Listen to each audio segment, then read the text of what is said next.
এই দিনটার কথা আমার সারা জীবন মনে থাকবে। মাঝ রাস্তায় যখন হঠাৎ এইভাবে একদল হাতি এসে আমাদের রাস্তাটা আটকে দিল, তখন সত্যি বলছি বুকের ভেতরটা একটু হলেও কেঁপে উঠেছে, এটা ভেবে যে এরপর কি হবে। আমি বলতে পারি এটা আমার লাইফের সব থেকে বেস্ট আর অ্যাডভেঞ্চারাস একটা ট্রিপ ছিল। কলকাতার রাস্তাঘাটে যেমন আমরা গরু, ছাগল, কুকুর, বিড়াল এই সমস্ত দেখতে পাই, আর এইখানে গেলে কি কি দেখা যায় জানো?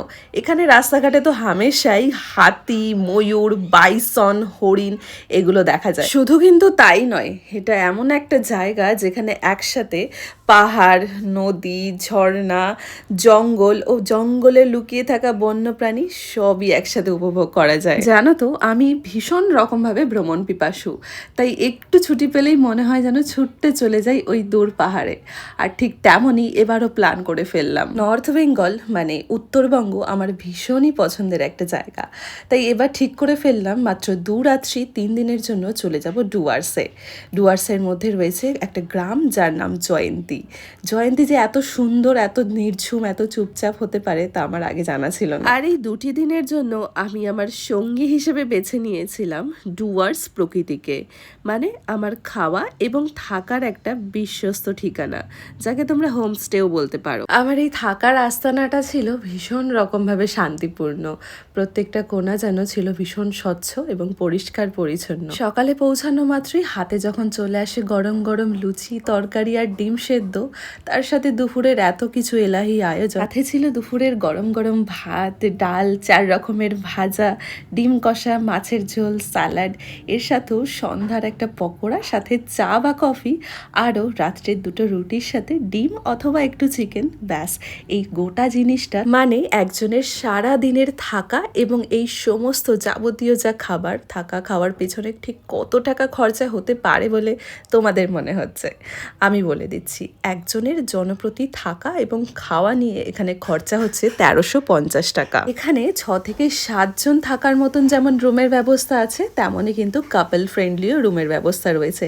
আর ওই যে জনপ্রতি মাত্র 1350 টাকা করেই পড়বে। ডুয়ার্সে আমি যেই হোমস্টেটাই ছিলাম, এটা একদম গাছ দিয়ে বানানো, গাছের কাঠ দিয়ে একটা একতলা বাড়ির সমান।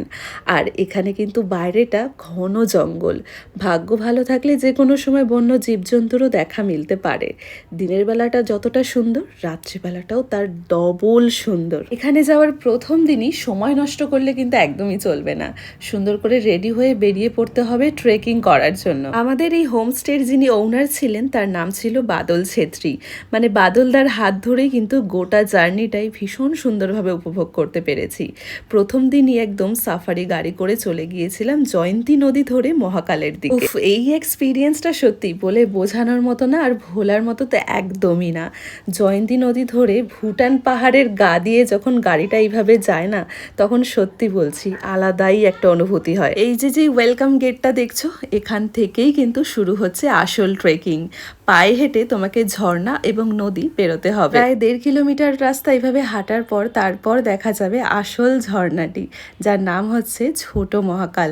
ছোট মহাকালের মধ্যে রয়েছে এই সুন্দর একটা ঝর্ণা, যেখানে কিন্তু বছরের পর বছর ধরে জল পড়তে পড়তে পাতা এইভাবে পাথরের আকার নেয়। হ্যাঁ, এটাও কোনো এক কালে একটা গাছের সাধারণ পাতা ছিল, কিন্তু সেটা বছরের পর বছর এই ঝর্ণার জল পড়তে পড়তে একটা পাথরের আকার নেয়। ছোট মহাকাল থেকে যদি আর একটু সময় নিয়ে পায়ে হেঁটে হেঁটে উপরের দিকে ওঠা যায়, তাহলেই দেখা যাবে বড় মহাকাল।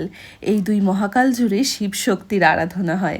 প্রত্যেক বছর শিবরাত্রির সময় এখানে শয়ে শয়ে মানুষ আসেন দর্শন করতে। যেতে যেতে এর মধ্যে এক ফাঁকে বসে নিবিড়ে নিশ্চিন্তে প্রকৃতির এই ঝর্ণার জলের স্বাদ মেটাতে কিন্তু ভুললে চলবে না। কি যে শান্তি এখানে, তা তো বলার মতনই না। মহাকাল থেকে ট্রেকিং করে আসার পর আবার ফ্রেশ হয়ে চেঞ্জ করে বেরিয়ে পড়লাম জঙ্গল সাফারির জন্য। জঙ্গল সাফারি মানে আমাদেরকে নিয়ে যাওয়া হবে এমন কিছু কোর এরিয়াতে যেখানে বন্য জীবজন্তু বা ওয়াইল্ড অ্যানিমেল দেখা যায়। এই জঙ্গল সাফারিটা নিয়ে যে আমি কি লেভেলের এক্সাইটেড ছিলাম সেটা তো বলার মতনই না। যেমন কথা তেমন কাজ। আর এবার বাদলদা নিজেই আমাদের সঙ্গে গাইড হিসেবে গিয়েছিল। এই জঙ্গল সাফারি করার সময় নিজেকে প্রত্যেকটা মুহূর্তে প্রত্যেকটা সময়ে ভীষণভাবে সজাগ রাখতে হয়, কারণ যে কোনো সময় দেখা যেতে পারে রয়্যাল বেঙ্গল টাইগার থেকে শুরু করে হাতি, হরিণ, বাইসন, এমনকি ময়ূর পর্যন্ত। এত কিছু দেখার পর, ঘোরার পর, খাওয়া দাওয়া করার পর কোনো রকম দায়িত্ব কিন্তু আমার ছিল না। যেটা ছিল সেটা হচ্ছে বাদলদার, মানে বাদল ছেত্রী, যার হাত ধরে আমার এই গোটা ট্রিপটা ভীষণভাবে সাকসেসফুল হয়েছে। আর এখানেই কিন্তু শেষ নয়, আরও একটা দিন আমার কাটানো বাকি। তার আগে আমার এত কিছু দেখার পর যদি তোমাদেরও মনে হয় বা মনে ইচ্ছে জাগে যে আমার মতো করে তোমরাও এমন সুন্দর দুটো দিন কাটাতে চাও, তাহলে তোমরা কিভাবে যাবে, কোথায় থাকবে, তার সমস্ত ডিটেলস বিবরণ আমি তোমাদের এই ভিডিওতেই দিয়ে দেব। এই জায়গাটাতে যাওয়ার জন্য সবার প্রথমে আমি হাওড়া থেকে সন্ধ্যে 6:30টার কামরূপ এক্সপ্রেস ধরে টানা 14 ঘন্টার জার্নি করে পৌঁছাই নিউ আলিপুরদুয়ার স্টেশনে।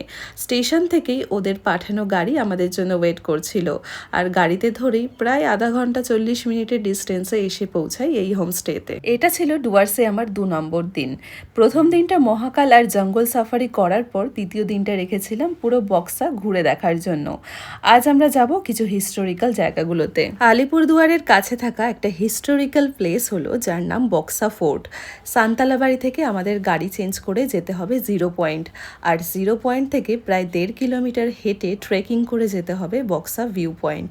কি অপূর্ব যে সুন্দর এই ভিউ পয়েন্ট, তা বলার মতো না। তারপর এখান থেকে হেঁটে হেঁটেই ট্রেকিং করে যেতে হবে বক্সা ফোর্টে।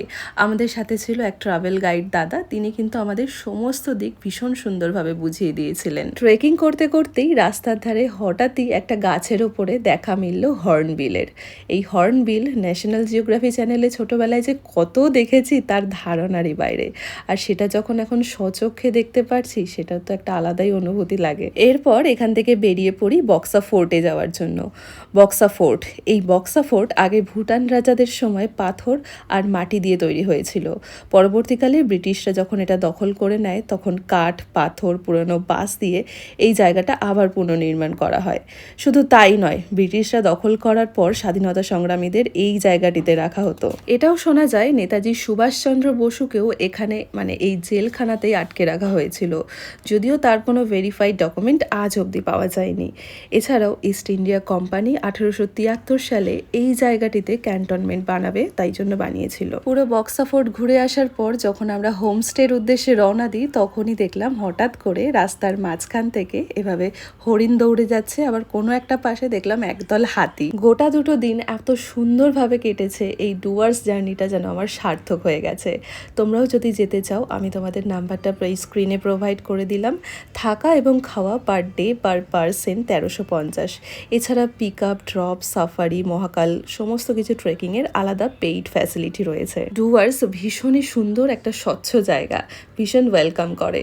আর তোমরা যদি যেতে চাও অবশ্যই দাদার সাথে কন্ট্যাক্ট করে তোমরা তবেই যেও। আর হ্যাঁ, স্টেশন অবধি কিন্তু দাদাই আমাকে পৌঁছে দিয়েছিল। তারপর ট্রেন ধরে কিন্তু একদম সোজা বাড়ি।